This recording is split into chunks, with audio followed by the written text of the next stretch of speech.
Hormone replacement therapy after 50 is one of the most misunderstood topics right now.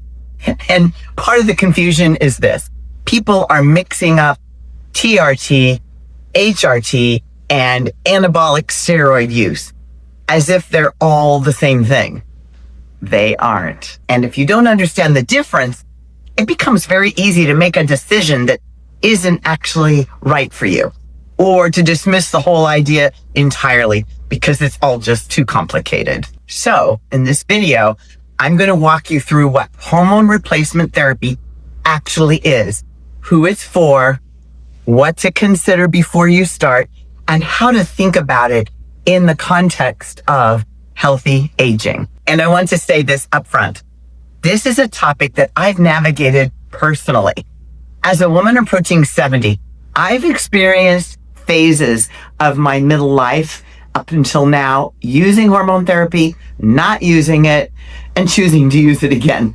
So I understand that this isn't a simple one-size-fits-all decision. My goal here is not to tell you what to do.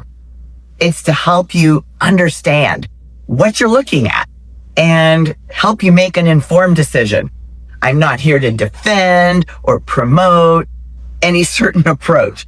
I'm here to give you clear informational context, the way that you can think about it for yourself. And by the end of this video, my hope is that you will have a clearer understanding of the difference between HRT, TRT, anabolic steroid use, and how to think about whether hormone therapy is even appropriate for you. By the way, this topic came directly from you. I ran a poll recently and hormones came up again and again, which makes sense. As we move into our 40s, 50s, 60s, and beyond, we are noticing a lot of changes. Both men and women go through a lot of physiological and hormonal shifts. And we also, parallel to that, notice the energy isn't quite the same. Muscle becomes harder to maintain. Body composition shifts around. Sleep is disrupted, and mood and motivation can fluctuate. And while all this is going on, we're also hearing about hormones on social media, in the news, and in conversations with others.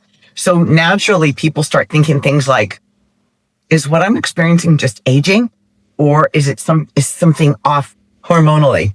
And that's where hormone replacement therapy enters into the conversation. So let's define everything clearly as we start here. Hormone replacement therapy, or HRT, is a medical treatment used to restore hormones that have declined to deficient levels. Now, this is important. It is not designed to give you superhuman levels of power. It is designed to bring you back to normal, back to the normal physiological range, kind of like where you were in your late 30s and early 40s.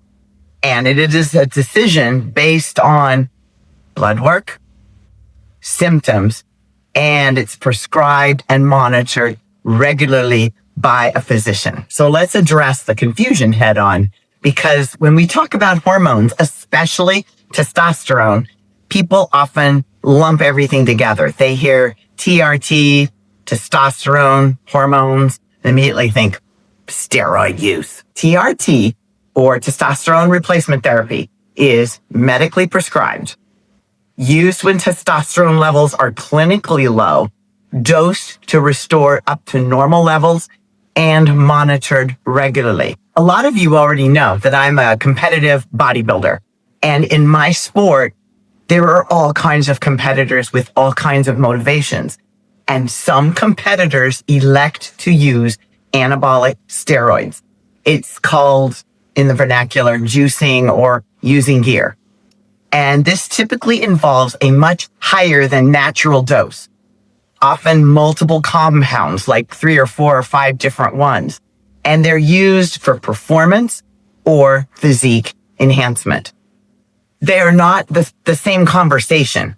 And it's important to understand that distinction without judgment, just clarity. We're just defining terms here. And there is a most important question that we need to ask ourselves in this whole arena.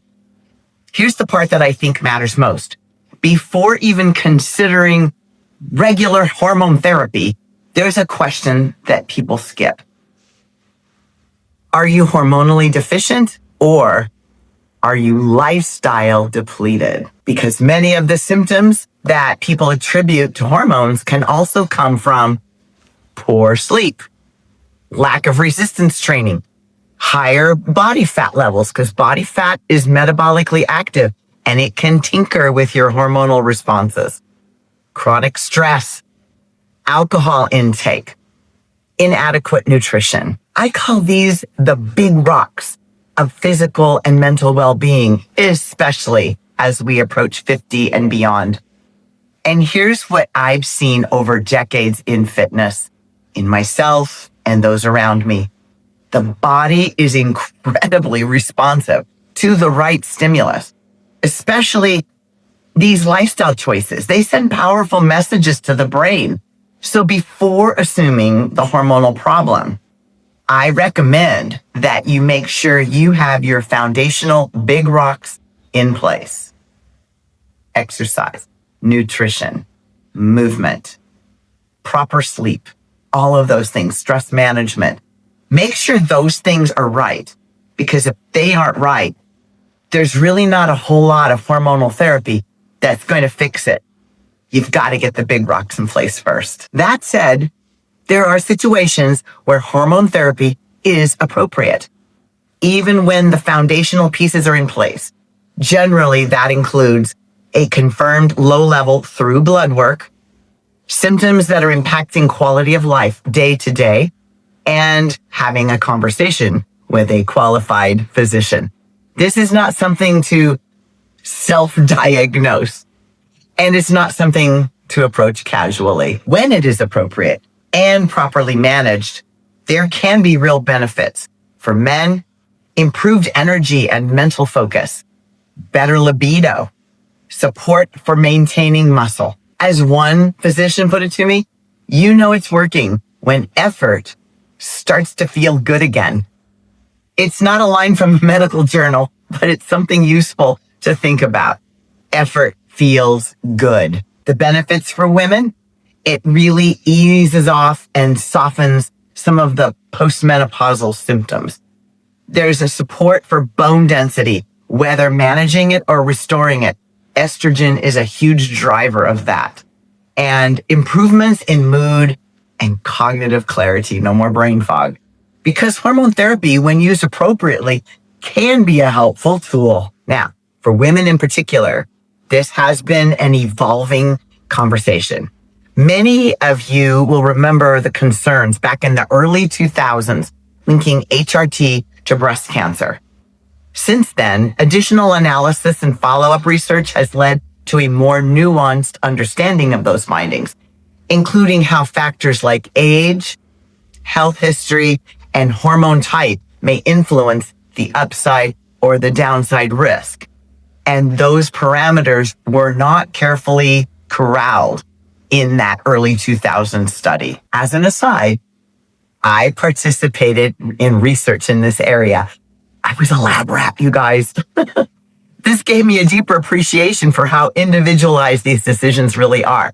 So I was a test subject in one of the many double-blind, peer-reviewed research studies on women's HRT to partly help to kind of uncomplicate what happened in early 2000s and help us understand where we got a little bit off the beam.